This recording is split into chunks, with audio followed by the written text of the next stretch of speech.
Bienvenue à Rouge et Or Express. Le match ultime du football universitaire canadien, la finale de la Coupe Vanier, avait lieu samedi à Hamilton. En quête d'un second titre national consécutif, le Rouge et Or se mesurait aux Mustangs de l'Université Western. Invaincus cette saison, les Mustangs ont rapidement démontré leur couleur, marquant un touché dès la première possession du match pour prendre une avance qu'ils n'ont jamais laissé aller. Laval s'est approché à 15-7 en fin de première demi sur une longue passe de toucher de 28 verges d'Hugo Richard à Benoît Gagnon-Brousseau, mais l'attaque n'a jamais réussi à trouver son rythme par la suite. Pendant ce temps, la défensive lavalloise est demeurée sans solution face à l'offensive des Mustangs, qui se sont échappés rapidement dans la seconde portion du match.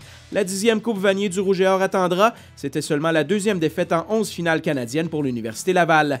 Volleyball, la formation masculine du Rouge et Or a fait durer le plaisir, mais a finalement disposé de l'équipe canadienne de développement samedi soir au PEPS. Les Lavallois ont remporté les deux premières manches avant de voir l'équipe nationale revenir dans le match et créer l'égalité. Porté par Vicente Paraguirre, auteur de 17 attaques marquantes et 2 as, les Rouges ont finalement signé la victoire au 5e set. Il s'agissait du 4e gain consécutif de la troupe de Pascal Clément face à l'Unifolier. Volleyball féminin, le Rouge et Or a poursuivi sa séquence heureuse samedi face aux Citadins en visite au PEPS. Les deux premières manches ont été serrées, mais Laval a dominé la troisième 25-12 pour paver la voie à une victoire en 4 sets sur l'UQAM, sa 6e de suite après avoir amorcé l'année avec 2 revers. Malheureusement, la série de victoires de la formation d'Olivier Caron a pris fin le lendemain à Montréal. Dans un duel pour le 2e rang du RSEQ, les Martlets de McGill ont défait le Rouge et Or en 5 manches après avoir tiré de l'arrière 2-1.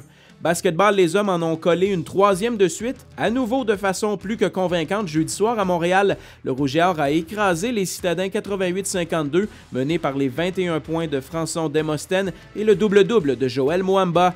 L'équipe féminine a quant à elle profité d'un adversaire toujours sans victoire cette saison pour mettre un terme à une série de 2 défaites, l'emportant 63-45 aux dépens de l'UQAM. En tête par 1 à la demi, Laval a explosé au 3e quart qu'il a dominé 18-6 afin de distancer pour de bon les Citadins. Badminton, au 3e tournoi de la saison universitaire, le Rouge et Or s'est placé en bonne posture au classement féminin et masculin en balayant une fois de plus toutes ses rencontres. Julien Derry, Olivier Arsenault et Anne-Julie Beaulieu ont donné le ton, remportant tous leurs matchs du week-end. Enfin, en natation, 2 coupes universitaires étaient disputées cette fin de semaine à l'Université de Montréal. Le Rouge et Or y a obtenu à chaque fois le même résultat, une 3e place chez les hommes et les femmes. Jérémy Gagné s'est avéré le nageur le plus constant, remportant notamment le 200 mètres d'eau. La même épreuve chez les dames a été remportée samedi par la recrue Rosalie Lévesque-Perrault. Lors de la coupe numéro 4 dimanche, c'est Magali Poudrier qui s'est illustrée avec une victoire aux 200 mètres 4 nages. Geneviève Derome et Julien Derry sont les étudiants athlètes Rouge et Or, le groupe Sport Inter Plus de la semaine. Derome a mené les basketteuses avec 15 points et 8 rebonds dans la victoire contre l'UQAM, alors que Derry a remporté ses 5 parties de double avec 5 partenaires différents dans le balayage du Rouge et Or Badminton à Montréal. C'est tout pour aujourd'hui. On se donne rendez-vous lundi prochain pour la dernière édition de l'automne du Rouge et Or Express.